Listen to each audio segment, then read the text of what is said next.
우리가 지금도 로마를 방문하면 2000년 전에 건설된 굉장한 문화유산들을 볼 수 있습니다.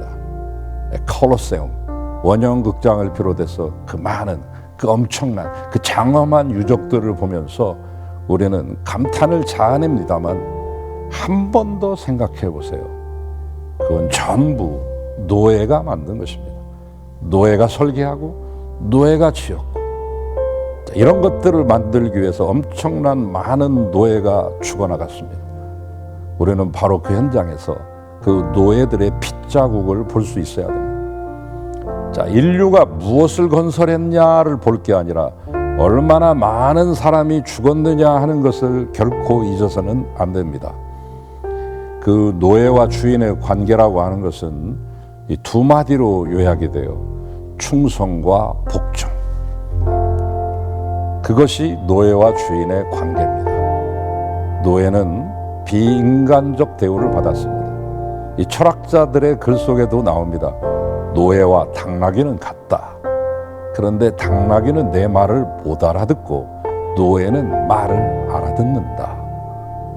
이렇게까지 말했어요. 혹은 우리가 그림이라든가 영화로 나올 때 보면은 치부를 가리운 옷을 입혀서 나옵니다만 원래 노예라고 하는 것은 옷이 없었어요. 신발도 없고 옷도 없이 그 상태에서 일을 시키고, 그리고 집이라고 하는 것은 그저 움막 같은 것인데 외양간 만들어 놓고 지푸라기를 넣어서 거기서 그대로 자야만 했습니다. 노예끼리 서로 말을 하면 거기서 또 문제가 생기니까 불평 불만도 발생하지 않겠습니까?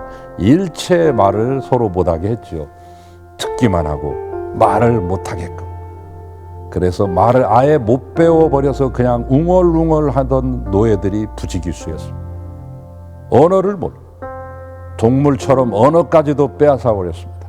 오로지 충성과 복종, 이것만 요구했습니다. 말을 잘 안 들을 것 같으면 체형을 가하는 것은 말할 것도 없고 죽이거나 팔아먹었습니다. 수많은 노예들을 십자가에 못 박아 죽였습니다. 이것이 노예의 실상입니다. 생각하면 상상할 수 없을 만큼 끔찍한 일이었죠. 그러나 중요한 것은 그 노예 생활 속에서도 노예 해방이라는 말이 존재하고 있었습니다. 해방될 수 있는 길이 있긴 있었어요. 그것은 인도적인 차원에서 하는 것이 아니라, 정말로 그를 아껴서 하는 것이 아니라 보다 더 철저한 충성과 복종을 얻어내기 위한 그런 수단, 미끼와 같은 것이죠. 당근과 채찍이 있다고 하면 당근과 같은 존재죠. 고분고분하고 그저 충성되게 복종하면 주인이 자비를 베풀어 주기도 합니다. 더구나 세상 떠나기 전에 자기를 위해 한평생 수고한 가장 충성된 노예를 골라서 얼마간의 재산을 나눠주면서 자, 이제 너는 이제부터 자유다 선언하기도 했죠. 자, 이러한 특권을 얻기 위해 노예들은 더욱더 물불을 가리지 않고 충성을 다했던 것입니다. 언젠가 자유의 특권이 주어지기를 바라면서 그렇게 충성을 한 것이죠. 여러분, 그 충성이 로마의 문명을 만들어낸 것입니다. 자, 문제는 여기에 있습니다. 이렇게 수십 년 동안 노예 생활을 하는 가운데 잘 길들여진 노예가 있었다는 것인데, 완전히 노예화된, 완전히 습관화된, 완전히 문화화된 노예, 이제는 해방이 되어서 자유의 몸이 되었지만 그는 절대로 자립할 수가 없었습니다.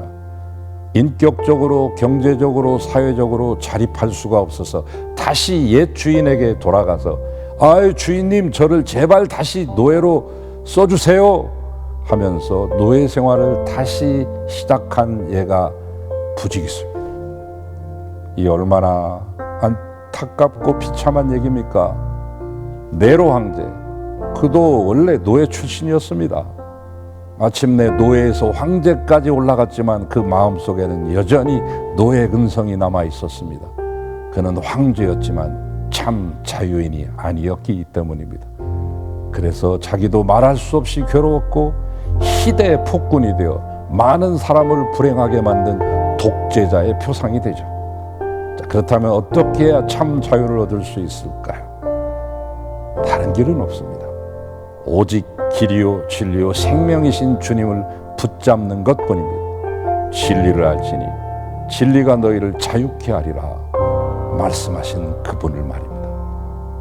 여러분, 진리신 주님을 바라보시고 바로 그분을 믿으시며 그분을 붙잡으시기를 주님의 이름으로 축원합니다.